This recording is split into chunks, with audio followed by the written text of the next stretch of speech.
The evening of October 30th, 2002, found me alone in the Queensbridge housing complex in Long Island City, Queens.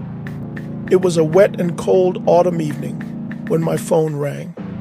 I answered, and the voice on the other end excitedly said, "Yo, you heard what happened? They're on the radio saying Jay got shot." This was how I learned of the murder of rap pioneer Jason Mizell, a.k.a. Jam Master Jay, a man I grew up with in Hollis, Queens. We literally lived around the corner from each other. I was in disbelief and initially dismissed it as a publicity stunt. Back then, getting shot and arrested was great promotion for an art form that strangely required entertainers to be authentically immersed in the streets. By the next morning, news of Jay's death was all over urban radio. Little did I know that in another 24 hours, I would be named as a person of interest in his killing across all media platforms. Essentially, I was the prime suspect, and there was even a bogus motive provided. One major newspaper headline read, "Looks like a hit." Various media reports alleged I either committed the heinous crime myself or I employed someone to do it. Mizell was loved by many. We're live in Jamaica, Queens tonight. 37-year-old Jam Master Jay was gunned down. One or two men were buzzed into Jam Master Jay's studio. And these erroneous allegations recklessly placed my life in danger without a scintilla of evidence.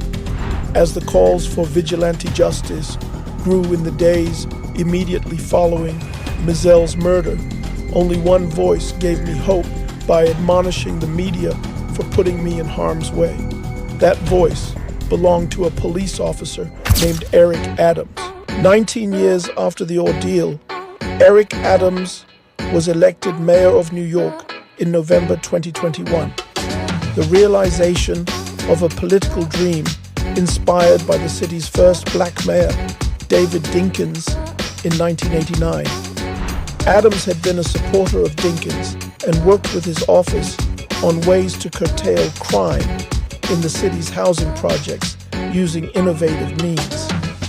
Dinkins was an inspiration to a young Adams, the way President Obama later inspired black men with political aspirations around the nation.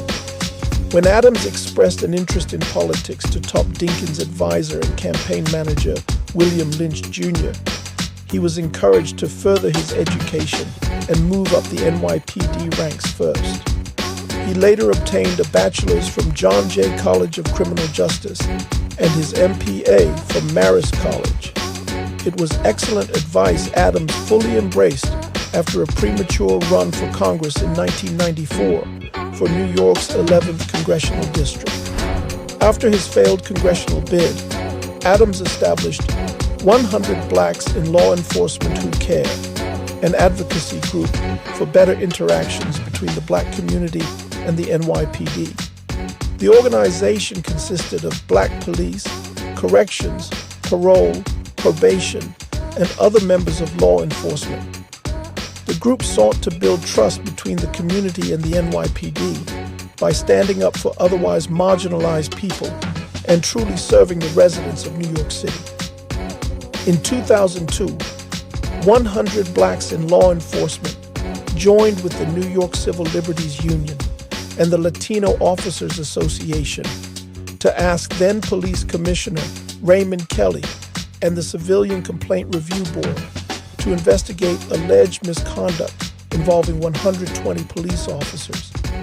It's important to understand the aforementioned actions won Adams no friends among New York's power elite. Here was a man willing to go against the grain for the benefit of everyday New Yorkers. Adams was developing a reputation for doing the right thing in spite of political consequences, a rare quality in a profession where participants are stereotyped for being duplicitous. As early as October 2022, in his first year as mayor, Eric Adams and the Biden White House experienced tension behind the scenes over the migrant crisis. Under Joe Biden's presidency, millions of illegal migrants crossed our southern border into Texas, where many were placed on buses to liberal cities by Republican Governor Greg Abbott. By the summer of 2023, New York City had become the top destination for illegals flooding the country, and over 10,000 arrived monthly, straining the city's social services. The migrants needed housing, food, education, and health care, and had no means of providing any of it for themselves. Washington's disastrous immigration policy put Democrat mayors, many of whom are black, in a precarious position. Accommodations often came at the expense of tax-paying voters. Adams alone pushed back, first privately, but eventually publicly. In September 2023, the damaged relationship between the mayor and the president received coverage in media outlets such as Politico and CNN. Moreover, President Biden visited the city for 3 days later that month, but he and Mayor Adams avoided each other. Who snubbed who is unclear, but the relationship would soon prove to be irreparably damaged. Rather than toe the national party line like his mayoral peers around the country, Adams stood up to the President of the United States for his city, to his own detriment. En route to Washington, D.C. on November 2nd, 2023, to meet with White House staff and a congressional delegation regarding asylum seekers and the migrant crisis, Adams was alerted to federal agents raiding the home of his chief fundraiser, Brianna Suggs. The feds sought documents related to Adams' 2021 campaign, as well as travel records to Turkey by campaign employees. The mayor abruptly canceled his meetings in D.C. and returned home to meet the problem head-on. The timing of the raid on Suggs' home in Brooklyn appeared to be a message to Adams from the Biden administration. The FBI seized Adams' cell phones and electronic devices in the following days. The mayor was publicly humiliated in the media as subsequent raids of key members of his administration led to numerous resignations. Proximity to the mayor made everyone a target, and the resignations made running the city unnecessarily difficult. Despite being a Democrat, he seemingly found himself in the crosshairs of what many have come to call political lawfare. The weaponization of the law against political rivals has long been an accusation levied against the Biden White House by President Trump himself, having withstood a litany of civil and criminal charges across several states. As if to make an example of Adams, federal prosecutors announced a 5-count indictment against him not long before the 2024 presidential election. He was charged with taking illegal campaign contributions and bribes from foreign nationals, wire fraud, conspiracy, and bribery. The feds outlined an alleged decade-long trail of corruption, beginning when he was Brooklyn Borough President in 2014 and continuing through his mayoral administration. Prosecutors also claimed that over the course of a decade, Adams received free and heavily discounted flight upgrades valued at more than $100,000, complimentary luxury hotel suites, expensive meals, as well as campaign contributions from straw donors that helped him qualify for matching public campaign funds. To the untrained legal eye, charges against Adams appear serious, but former New York City Mayor Bill de Blasio had this to say: "From day one, I thought the charges against him were very weak. I believe in my heart, and this is from personal experience, that we've got to have maturity to know that just because some prosecutor brings a charge doesn't mean it's true. Political campaigns have become quite the expense over the years. Presidential candidates, for example, routinely raise over $1 billion to get a job that pays $400,000 per year. politicians are often required to solicit potential donors beyond their organic base. The conundrum for black politicians is that they tend to represent a constituency not known for donating to campaigns while needing their votes to win. On set for my independent film about race, politics, and police, Black, White, and Blue, in 2017, I had the pleasure of interviewing Michigan State Senator Coleman Alexander Young II. Senator Young ran for mayor of Detroit later that year, and my donation to the Save Our City Super PAC was the largest contribution to his campaign, despite him being the namesake and son of Detroit's first black mayor. I worked 3 campaigns with now Councilman Young, and the experience was the same each time. This is why black politicians around the country champion causes that have nothing to do with race while counting on the black vote. As for big money donors, they all expect access for their donations. Skillful politicians can serve the voters and donors without compromising ethics and integrity, much less breaking the law. All money certainly comes with strings, but to suggest the mayor of a city with an annual budget exceeding $100 billion can be bought for a few $1,000s, free meals and flight upgrades, is beyond absurd. After winning both the popular vote and the Electoral College, former President Trump did the unimaginable and was reelected. This was an auspicious outcome for Mayor Adams, who was blatantly targeted by Trump's opposition. Once sworn in, President Trump had the Department of Justice move to drop the federal corruption charges against the mayor.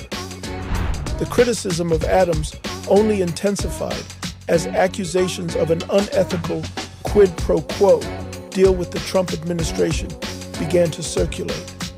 Adams' political adversaries asserted the dismissal was contingent upon his cooperation with the president's plans to deport undocumented immigrants in the city. Furthermore, it was pointed out that a dismissal meant the case could be reopened at any time if Adams failed to comply with the Trump administration. The implication was that the White House now owned Adams. For someone supposedly owned by the White House, Adams must not have gotten the memo. The week following the dismissal of his charges, Adams sued the Trump administration for unlawfully withdrawing over $80 million in previously approved FEMA funds intended to reimburse the city for housing undocumented immigrants and asylum seekers. The lawsuit against the Trump administration contradicts any notion of Adams being a MAGA today. Hence, it received very little coverage. Mayor Adams is now facing serious hurdles in his bid for re-election later this year. With a slowdown in fundraising due to bad press and low approval ratings, his political opposition smell blood in the water. There are even rumors he may lose the primary or run as an independent like former Mayor Michael Bloomberg. In the crowded field of at least 12 candidates, only Adams and former New York Governor Andrew Cuomo have the required experience to be mayor of America's most populous city. From the campaigns I worked in Michigan, I saw how a deep field of candidates with no chance of winning can help an otherwise questionable candidate with deep pockets, such as Cuomo, get elected. This is exactly how Representative Rashida Tlaib obtained Representative John Conyers' accused seat in Michigan's 13th district in 2018. Cuomo, in spite of all his baggage, is clearly the establishment candidate, as evidenced by his fundraising and the dozens of former Adams donors who are shifting to him. This in spite of sexual harassment allegations, while governor. So compelling were the accusations that New York Attorney General Letitia James investigated claims made by at least 11 women alleging groping, unwanted touching, and kissing. She concluded the women were, in fact, telling the truth, and were subjected to a hostile work environment that violated state and federal laws. The penalty for his confirmed lechery was tantamount to a tap on the wrist in the form of his resignation on August 10, 2021. Cuomo may very well be the Teflon Don of New York's political scene for the way he emerged virtually unscathed from scandals that make Eric Adams' dismissed charges seem like a parking ticket. Of all his political missteps as governor, it was the March 2020 directive from his administration mandating that nursing homes accept recovering COVID-19 patients. The number of elderly who died from this catastrophic blunder has been estimated to be as high as perhaps 15,000. We may never know the exact number of deaths, but one of the deceased was someone I knew my entire life. He was a close family friend and the father of my godbrother. His name is Ricardo Bonito Ritchie, and he was housed at Madison York Assisted Living in Queens, New York. Ricardo had not long received a kidney transplant, and his body was still adjusting to the new organ. He succumbed to COVID on April 6, 2020. He didn't even last a month under the governor's mandate. The people of New York City deserve so much better. While hosting a Black History event at Gracie Mansion, Mayor Adams addressed Black critics, calling for him to step down by saying, "All these Negroes who were asking me to step down, God forgive them. Are you stupid? I'm running my race right now." There are some in the Black community who took offense and accused Adams of going full MAGA with statements like that. In a matriarchal community or society, men are not allowed to speak that way, if at all. Meanwhile, in Chicago, former Mayor Lori Lightfoot, an open lesbian and Black woman, allegedly berated a group of male attorneys on a Zoom call by claiming to have the biggest dick in Chicago. The contrast in reactions by the respective Black constituents is most telling. On October 21st, 2020, I accompanied an independent media company to the White House for their interview of President Trump. Election day was weeks away, and the president was trying to finish strong. For the record, I am socially conservative and politically independent. At the White House, a group of influential Trump supporters queried me as to how to get Black voters to vote Republican. Without hesitation, I responded, "That's not going to happen. Your best bet is to back Black independent candidates to weaken the Democrat stranglehold on the Black vote." The crux of my argument was that until Black candidates had alternative funding options, they'd be beholden to the Democrat Party. Needless to say, my words fell on deaf ears. Perhaps Mayor Eric Adams is the right man at the right time in the right place to test this strategy and break 61 years of unconditional political fealty.